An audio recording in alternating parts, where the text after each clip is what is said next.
Our readings for this first Sunday of Lent are about temptation, sin, and the devil, as well as the solution to these problems, which is found in Jesus Christ. Stay tuned.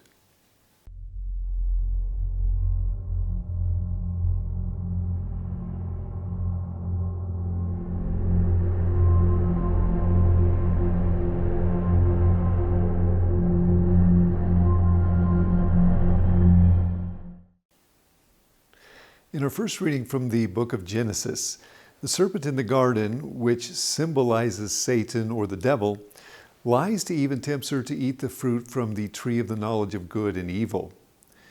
Previously, God had warned Adam and Eve never to eat from this tree, for if they did, they would die. The tree represents the limits of Adam and Eve's human freedom established by God. Eve, however, listens to the devil and acts on his temptation. She looks on the fruit as good for food, pleasing to the eyes, and desirable for obtaining wisdom. Eve eats the fruit and gives some to Adam, who also eats. In this sinful act, our first parents violate God's command and eat the forbidden fruit.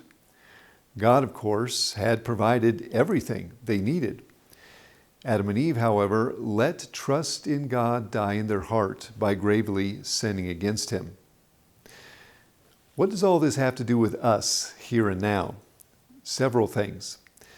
First, the sin committed by Adam and Eve is what the Church calls original sin. With this first sin, death entered human history. Adam and Eve became deprived of God's grace. They lost the glory of God. They were cast out from the garden paradise. And by listening to the devil, they gave the devil a certain dominion over their lives. The effects of original sin are passed on to all of Adam and Eve's descendants. They are transmitted to mankind, to each of us. As head of the human race, what Adam lost, he lost for all men. In other words, we have contracted the bad effects of his sin. This is what Paul is talking about in our second reading when he says, "Through one man's sin entered the world, and through sin death, and thus death came to all men." As I said, we've inherited the bad effects of original sin. You might think of it as inheriting a defect which has wounded our human nature. However, we're not simply dealing with one defect, but several. What are they? We can't go into all of them here. Nevertheless, let's take a look at some of them. Due to original sin, our intellect is darkened. We therefore suffer from ignorance. It's difficult for us to know the truth. Furthermore, it's easy to fall into self-deception and believe what we want to hear, to accept as true what we desire to believe. Through the sin of pride, we often fabricate our own version of the truth so as to line up our beliefs with sinful desires. In this way, the intellect becomes disfigured. Let's look at an example. This is just one of about a billion others. In this example, we have married spouses who contracept. Because they desire sex in a morally unacceptable, disordered way, they form their intellects by accepting a false truth. They tell themselves that contraceptives are good to use. They convince themselves that they are a modern invention, which is helpful in their marriage, and that the Church's moral teaching in this area is antiquated and wrong. These, of course, are lies, but they become convinced of these lies and refuse to listen to the truth. Let's look at another defect caused by original sin. Due to original sin, our will is weakened. The will is a faculty of our spiritual soul. An upright will desires the good and is repelled by evil. When it is ordered correctly, it desires and chooses the true good. However, due to original sin, we suffer from disorders in the will. Recall that Eve saw the forbidden fruit as something good for food and desirable for obtaining wisdom. This was a wrong desire on her part, which was opposed to the will of God. It was a wrong way of looking at the fruit. It was a bad desire and an evil choice. Now, due to original sin, we suffer from disordered, wrong desires in our will. We often choose something we think is good for us in some way, but which is in fact sinful and harmful. Let's look at the example of pornography to illustrate this problem. Due to a disordered will, many people view pornography because their will chooses it as something good and desirable. However, this is a sinful, wrong desire. It's a disorder. A rightly ordered will, on the other hand, is repelled by the evil of pornography and refuses to choose it as something good.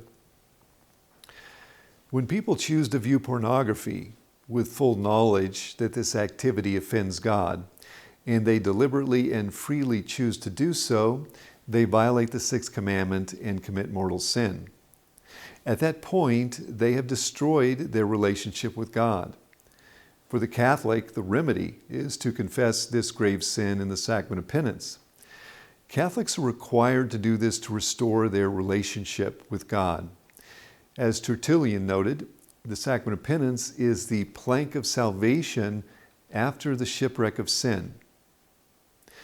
At this point, we talked about how original sin darkens our intellect and creates defects in the will. What's another bad effect of original sin?